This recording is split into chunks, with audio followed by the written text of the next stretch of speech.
Olha, minha gente, foi divulgada uma nova pesquisa Atlas com as intenções de votos válidos e esse aspecto é muito importante para a gente sublinhar aqui. Nós estamos falando de votos válidos, que é aquilo que de fato define a eleição para o primeiro turno nos governos estaduais.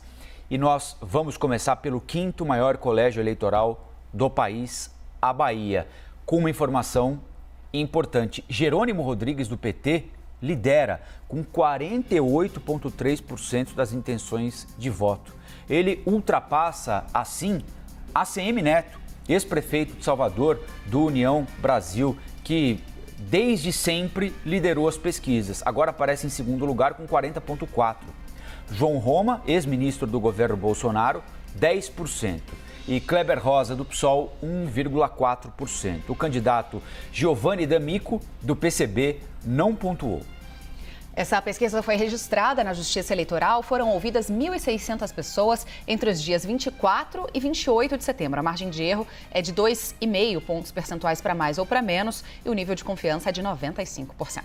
E a gente está recebendo mais uma vez aqui o Andrei Roman, que é CEO da Atlas, para nos ajudar a entender essas pesquisas todas. Tudo bem, Andrei? Bom dia, obrigado pela visita mais uma vez aqui, hein? Bom dia, Rafael. Bom dia, Stephanie. É um prazer. Andrei, essa é uma pesquisa que chama muito atenção, né? E certamente tem como razão de ser a popularidade do ex-presidente Lula na Bahia. Vale lembrar, o PT governa a Bahia já há 4 mandatos, né? Foram 2 de Jacques Wagner, que lança um secretário de governo até então desconhecido, Rui Costa, que vence 2 eleições na sequência, que lança, por sua vez, um secretário também desconhecido de boa parte da população baiana, o Jerônimo Rodrigues, que tem como principal adversário o ex-prefeito de Salvador, bem avaliado na capital baiana e um nome tradicionalíssimo na política baiana e nacional.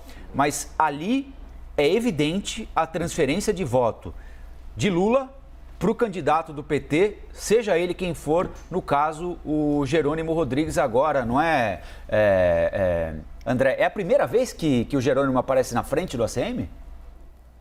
Não, nas pesquisas Atlas ele já aparece na frente, pelo menos numericamente, talvez com empate técnico, mas na frente, se não me engano, nas últimas 3 rodadas da pesquisa. Se trata de uma nítida vantagem em termos de posicionamento político do Jerônimo nesta corrida por conta da transferência de votos do Lula, que lidera a corrida na Bahia com quase 70% das intenções de voto. Então isso quer dizer que existe até algum fôlego a mais para o Jerônimo conseguir subir até o dia da eleição. O ACM consegue ainda navegar bem no eleitorado lulista, ele ainda tem um desempenho de mais ou menos 1/3 dos votos do Lula e, ao mesmo tempo, o ACM também herda mais ou menos metade dos votos do Bolsonaro no estado. Então, o grande desafio do ACM ao longo desta campanha foi de conseguir manter esses padrões de transferência, tanto do Lula quanto do Bolsonaro, né, numa corrida presidencial muito polarizada. Isso foi um grande desafio de posicionamento político para ele, porque ele foi bastante atacado em termos de não assumir um lado, de não defender nem o Bolsonaro, nem o Lula. E, evidentemente, isso não é algo fácil, mas se tem alguém que consegue preservar seu capital político e criar esse espaço com um pouco mais de ambiguidade, é justamente o ACM Neto. Nas pesquisas Atlas, houve uma diferença sistemática em relação às outras, porque no nosso questionário, desde o início, os candidatos foram apresentados juntos com a sigla partidária. Isso não é apenas o caso da Bahia, mas é o caso de todos os estados onde a gente faz pesquisa para governador. A Atlas também coloca o nome do partido. Isso tem um peso muito grande na Bahia, porque mais de 30% da população se define como petista. Então, não importa tanto para esse público o nome do candidato, é apenas saber que eles querem votar no candidato do Partido dos Trabalhadores. Por conta disso, o Jerônimo começou muito acima na pesquisa Atlas em comparação com outras. Ele está subindo num ritmo muito mais forte nas pesquisas IPEC, Datafolha, Paraná Pesquisas. Na nossa, ele continua subindo, sendo que é num ritmo muito mais lento. E nesse contexto, assim, o conceito de virada não sei se é aplicável para a Bahia, porque a base estrutural dessa eleição me parece que já era muito favorável ao Jerônimo desde o início. Nesse cenário, Andrei, só rapidamente, possibilidade de decisão em primeiro turno? Me parece que existe uma possibilidade de decisão no primeiro turno, não apenas para o Jerônimo, mas também para o ACM, visto que o candidato bolsonarista tem aí 9, 10 pontos percentuais e existe o potencial de voto útil. Evidentemente, me parece que é muito mais provável que, se houver uma vitória no primeiro turno, essa seria a do Jerônimo, pelos padrões anteriores, né, da eleição do Rui Costa, da eleição do Jacques Wagner. Mas, assim, é uma corrida ainda disputada esse fenômeno de desconstrução dos candidatos nos últimos dias, rede social, tudo isso também pode impactar. Me parece que existe, sim, uma chance considerável de primeiro turno nessa eleição da Bahia. Andrei Roman, CEO da Atlas, continua aqui com a gente porque a gente vai seguir girando por outros estados onde a Atlas também divulgou as pesquisas, a disputa ao governo. Nós vamos dar uma olhada agora nos resultados do Ceará. Os números de votos válidos também em primeiro turno. Vamos ver? Eumano de Freitas, do PT, aparece à frente com 45,1%. Capitão Wagner, do União Brasil, aparece na segunda colocação com 33,6%. Roberto Cláudio, do PDT, tem 20,8%. O candidato Chico Malta, do PCB, foi citado, mas não chegou a 1% dos votos válidos. Já os candidatos Serlei Leal, do Unidade Popular, e Zé Batista, do PSTU, não pontuaram. A pesquisa foi registrada na Justiça Eleitoral com o número CE 02332-2022. Foram ouvidas 1.600 pessoas entre 24 e 28 de setembro, com margem de erro de 2,5 pontos para mais ou para menos e nível de confiança de 95%. Andrei, aí no Ceará, vou chamar o Andrei Roman de volta para cá, CEO da Atlas, para a gente continuar esse nosso bate-papo aqui, mais um resultado estadual no Nordeste. E repetindo o que a gente viu na Bahia, né, Andrei, um candidato do Partido dos Trabalhadores, né, com essa vantagem também levando um bocado da popularidade de Lula também para a disputa estadual. Queria te ouvir sobre esses números, mas no Ceará a gente vê um resultado um pouquinho mais apertado, né, uma diferença menor entre os 3 primeiros colocados. Stephanie, me parece que, de fato, essa é a verdadeira virada, talvez, no Nordeste até agora, nas pesquisas que a gente está realizando.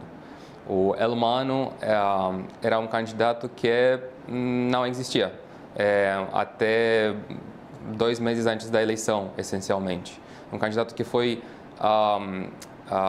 posto pelo PT por conta de uma decisão do Ciro Gomes de não apoiar a governadora Isolda Sela na sua tentativa de buscar a eleição. Isso quebrou a base governista no Estado. O PDT e o PT, depois de termos estado juntos nessas campanhas para o governo do Estado ao longo de mais de uma década, foram para caminhos separados. O PDT optou pela candidatura do Roberto Cláudio por conta, essencialmente, de uma imposição do Ciro Gomes, enquanto o PT escolheu o Eumano. E o que a gente vê desde então é, essencialmente, um crescimento, eu diria, geométrico do Eumano. Eumano sobe em cada pesquisa com muito fôlego. Em relação à semana passada, ele subiu 10 pontos. E pela primeira vez, a gente enxerga também no Ceará uma possibilidade de vitória, talvez, no primeiro turno, o que seria algo realmente muito surpreendente. Para uma campanha que teve tão pouco tempo de atuação, num contexto em que o Roberto Cláudio era visto como favorito nessa corrida, o que está acontecendo no Ceará é realmente muito surpreendente. Também destacando uma tendência de queda do Capitão Wagner, que é o candidato associado ao Bolsonaro no Estado, mas cujo perfil político é maior do que o bolsonarismo. O Capitão Wagner consegue, ao mesmo tempo, conquistar todo o público bolsonarista e agregar mais votos na margem. O que o Eumano está conseguindo fazer neste momento é basicamente tirar votos do capital Wagner. O Roberto Cláudio me parece que tem uma base mais sólida, essencialmente a classe média de Fortaleza, que tem uma imagem positiva sobre o legado como prefeito do Roberto Cláudio, mas essa vulnerabilidade do capital Wagner em termos de ser atacado como candidato bolsonarista, num estado onde o Bolsonaro, neste momento, está 10% abaixo do desempenho do capital Wagner, isso faz com que a tendência seja cada vez mais de subida do Elmano, queda do capital Wagner e talvez uma definição, mais uma vez, no primeiro turno, algo que eu considero muito surpreendente. Sem dúvida alguma. O Eumano era secretário também do Camilo Santana, né? E só se viabilizou como candidato quando a candidata que manteria a aliança ali no Ceará, PT-PDT, a Isolda Sela, foi rejeitada pelo Ciro Gomes, o que gerou, inclusive, o próprio Ciro falou nisso, né? Um problema familiar, porque o Ivo Gomes, prefeito de Sobral, irmão dele, e o Cid Gomes, senador, não declaram apoio formal à campanha do PT, mas estão pedindo voto para o Camilo Santana, que é ex-governador, é candidato ao Senado pelo PT e foi quem conduziu o Eumano, junto do ex-presidente Lula, para essa candidatura inesperada e, ao menos por enquanto, aparentemente bem sucedida. A gente tem outro estado para mostrar que não tem, para continuar conversando com o Andrei? Não? Então quero aproveitar para fazer uma última pergunta sobre o Ceará, antes de nos despedirmos do Andrei.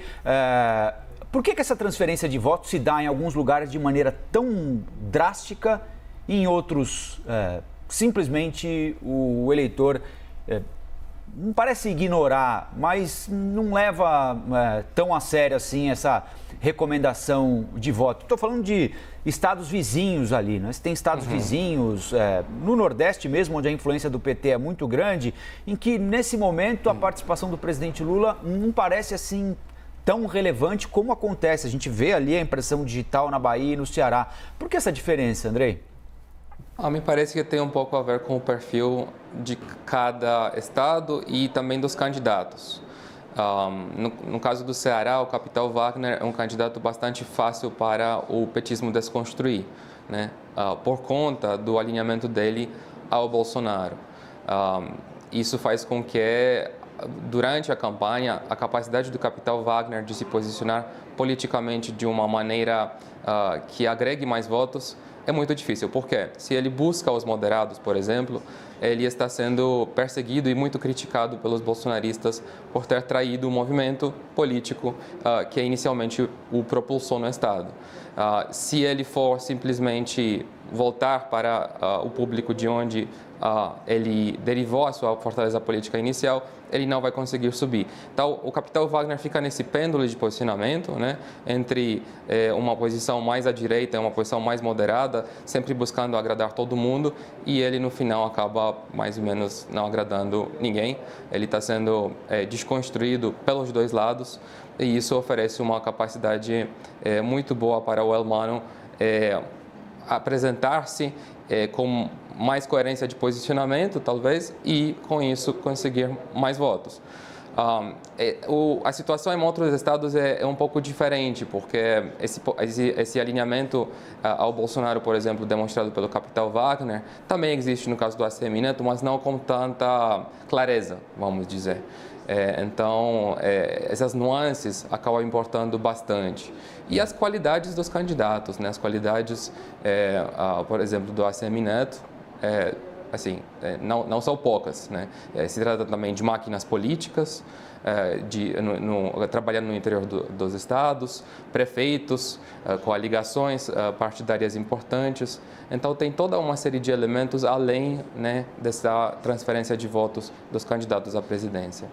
Sim, o capitão Wagner foi um dos líderes daquele motim de policiais no Ceará, no começo da gestão do presidente Bolsonaro, lá em 2019. Andrei, obrigado mais uma vez por trazer mais números em primeira mão aqui para a CNN. A gente já recebeu a nacional da Atlas, São Paulo, Minas e Rio, hoje outros dois grandes colégios eleitorais do país, Bahia e Ceará.